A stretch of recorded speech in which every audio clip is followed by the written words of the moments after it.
Ibuliri Isim Ikasi wakarakame Inyawandi masibu Karakurunda bakagi Ibuliri Isim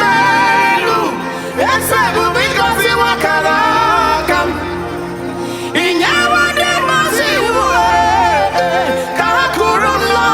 bakagi Ibuliri Isim Esebu Inyawandi masibu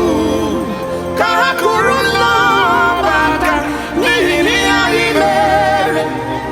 Anumabugi kochaya Ebera hisara Anumabugi kochaya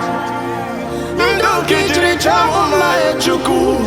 Anumabugi kochaya